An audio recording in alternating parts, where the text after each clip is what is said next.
Doutora Vânila, outra ação pioneira e muito importante da Justiça Federal são os LIODs, o Laboratório de Inovação e Inteligência. A senhora pode explicar um pouquinho para a gente como é que ele funciona, o que é? Bom, em paralelo à criação dos centros de inteligência, foi criado de forma pioneira em São Paulo, pela juíza federal Luciana Ortiz, o chamado Laboratório de Inovação, o primeiro laboratório de inovação do Poder Judiciário. Esse laboratório de inovação ele foi replicado em várias sessões judiciárias e tem uma finalidade de abrir um espaço para que a inovação ingresse na Justiça Federal a partir de uma comunicação horizontal entre todos e de forma o objeto maior disso é o usuário da justiça, tendo em vista o usuário, uma forma de beneficiar a pessoa que precisa do sistema de justiça. Então nós tivemos esses dois grandes movimentos na Justiça Federal nos últimos anos, foram os laboratórios de inovação e os centros de inteligência. E o que é o LIODs? O LIODs é uma tentativa, está em início, está iniciando agora, de unificar os laboratórios de inovação e os centros de inteligência com o objetivo de alcançar algo maior, são os Objetivos de Desenvolvimento Sustentável, é a Agenda 2030 da ONU. Entre essa agenda nós temos várias questões de políticas públicas, diminuição de pobreza, etc. e tal, mas existe um objetivo que é da justiça, que é a ODS 16, que tem a ver com a paz, justiça e instituições eficazes.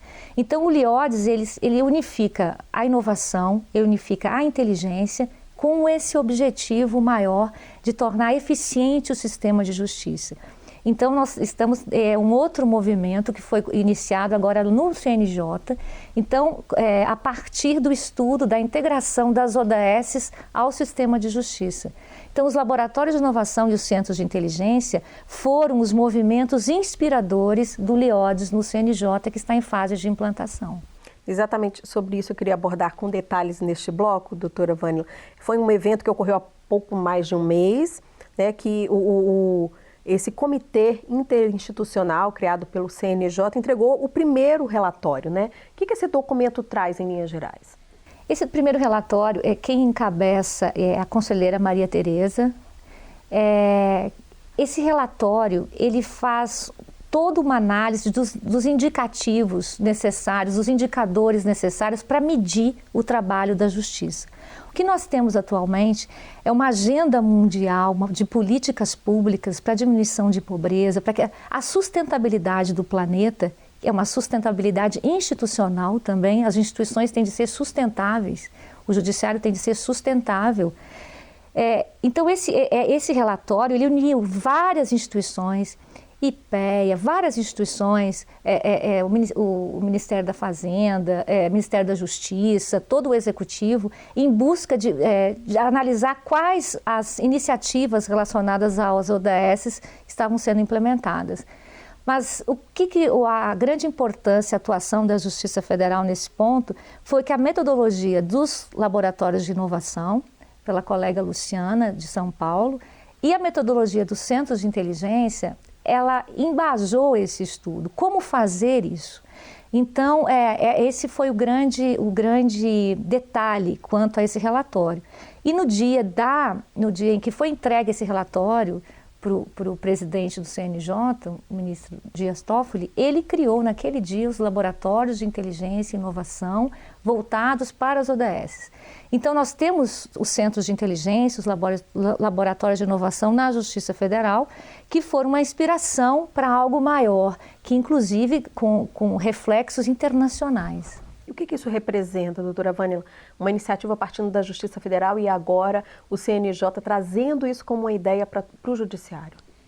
Isso representa um novo momento na história da Justiça. Nós estamos vivendo um momento que o mais importante de tudo é a cooperação entre todo o sistema de justiça. Nós não podemos mais trabalhar de forma individualizada. Esse fenômeno das demandas repetitivas bem demonstra o que é o individualismo. Cada um no seu processo. Só que quando os conflitos são macro, Na atualidade, os conflitos não são individuais apenas. Existem os conflitos individuais, mas os conflitos eles são coletivos, principalmente quando há a presença do poder público. Então é necessário um novo olhar do sistema de justiça, para que nós possamos realmente tornar a justiça eficiente e efetiva. E isso representa uma mudança para a nova era, uma agenda até 2030. E nós, da Justiça Federal, nos orgulhamos muito de estarmos podendo participar desse processo, desse movimento mundial, desde a base. A senhora falou que é um novo olhar. É um novo olhar que a magistratura federal está envolvida, está empenhada em manter diante dessas mudanças, dessa nova necessidade? Sim, é um movimento, é interessante que é um movimento realmente do Brasil todo. Nós percebemos várias iniciativas de boas práticas relacionadas a esse movimento de efetividade e eficiência, muito mais do que um julgamento de produtividade, que é de número, mas um julgamento de qualidade. Nós observamos isso em todos os lugares. Os juízes costumam trabalhar disso de forma individualizada, de forma solitária. Os centros de inteligência, os laboratórios de inovação vêm com um espaço, inclusive, de compartilhamento dessas boas práticas. Inclusive, a AJUF, ela é uma grande apoiadora dos centros de inteligência, uma grande apoiadora, inclusive vai oportunizar que se crie uma rede de informação entre todos os centros locais de inteligência. Então, nós estamos realmente vivendo uma nova era e eu acredito que a justiça do futuro vai ser muito mais efetiva e muito mais eficiente do que a justiça que nós conhecemos até então. E para o cidadão, doutora, qual que é a importância de todas essas ações pioneiras da Justiça Federal? Os centros de inteligência, os laboratórios, agora o CNJ com o laboratório visando já o judiciário todo. Para o cidadão, o que muda? O cidadão, na verdade, é o grande beneficiário de todo esse movimento, porque tudo isso está sendo feito para a sociedade. Não é para o sistema em si, é para a sociedade. O sistema de justiça ele tem de funcionar de forma célere, de forma efetiva e principalmente de forma inclusiva. Nós precisamos incluir as pessoas nesse sistema para que realmente elas possam receber uma justiça eficiente, uma justiça efetiva.